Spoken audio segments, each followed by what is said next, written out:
అత్యుత్తమ ప్లేస్మెంట్స్ తో ఎంఎన్సీ కంపెనీలలో ఉద్యోగమే లక్ష్యమా? ఇంజనీరింగ్ చదవాలనే మీ పిల్లల కలని కేజీ రెడ్డి కాలేజ్ తో నిజం చేసుకోండి.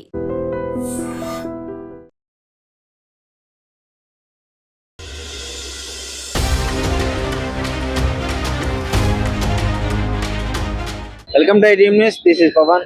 సో ముఖ్యంగా సమ్మక్క సారక్క జాతర ఎంత ప్రత్యేకమైనదో అంత విశిష్టమైనది కూడా. తెలంగాణలోనే కాదు, ఏసియాలోనే అతిపెద్ద పండుగ గుర్తించారు.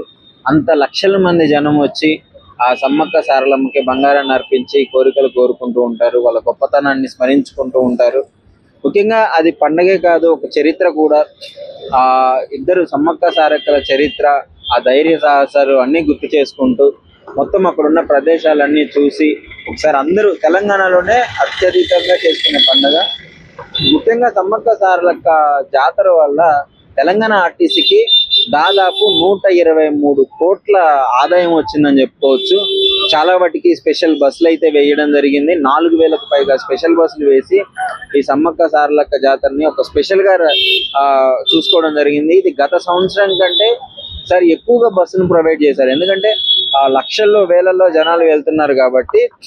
మనం ముఖ్యంగా చూసుకుంటే ఈసారి ఒక్క ఉమ్మడి ఖమ్మం జిల్లాలోనే దాదాపు 3.5 కోట్ల ఆదాయం వచ్చింది. అదేవిధంగా మన స్టేట్ మొత్తం చూసుకుంటే 4000 బస్సులు స్పెషల్ బస్సులు ప్రొవైడ్ చేయడం జరిగింది. ఓన్లీ మన సమ్మక్క జాతర కోసం, సమ్మక్క సారలక్క జాతర కోసం 4000 స్పెషల్ బస్సులు వేయడం వల్ల ఆర్టీసీ నష్టాల్లో ఉందిగా. కానీ ఈసారి మాత్రం 123 కోట్ల వరకు ఆదాయం వచ్చినట్టయితే గణాంకాలు చెప్తున్నాయి. చాలా పెద్ద ఎత్తున లాభం వచ్చింది. నష్టాల్లో ఉన్న ఆర్టీసీకి ఎంత పెద్ద ఎత్తున రావడం అంటే మీరు అర్థం చేసుకోవచ్చు ఎంత మంది జనాలు వెళ్ళడం జరిగిందో. మన రాష్ట్రం నుంచే కాదు, దేశంలో నలుమూల నుంచి ఎక్కడికి వెళ్ళినా కానీ ఈ సమ్మక్క సారక్క జాతరకి అయితే డెఫినెట్లీ వస్తారు. సో మేడారంలో ఇంత గొప్ప పండుగ జరుగుతుంది. అంటే ఎంతో మంది అన్ని కోరికలు చదువుకోని వాళ్ళు ఎంతమంది కోటీశ్వర్లు అయినా సరే వెళ్ళి అక్కడ బంగారాన్ని సమర్పిస్తారు. బెల్లాన్ని బంగారం అంటారు అక్కడ. సో దాన్ని సమర్పించుకుని వాళ్ళు కోరికలు కోరుకోవడం జరుగుతుంది. సో విశిష్టంగా జరిగిన ఈ మేడారం సమ్మక్క సారలక్క జాతర 123 కోట్ల ఆదాయంతో ఆర్టీసీని అయితే తీసుకొచ్చిందని చెప్పుకోవచ్చు. అంటే గవర్నమెంట్ కూడా ఈసారి ప్రత్యేక శ్రద్ధలు తీసుకుంది. ఎక్కువ బస్సులు ప్రొవైడ్ చేయడము, ఫ్రీ బస్సులు ఉన్నాయి కదా, ఫ్రీ బస్సులు చూసుకుంటూ అదేవిధంగా స్పెషల్ బస్సులు ప్రొవైడ్ చేసుకుంటూ అంటే కొత్త బస్ స్టాప్లు కూడా పెట్టడం జరిగింది. ఈ జనాల రద్దీని దృష్టిలో పెట్టుకొని చాలా వాటికి కొత్త బస్ స్టాండ్లు పెట్టడం జరిగింది, స్టాప్స్ పెట్టడం జరిగింది.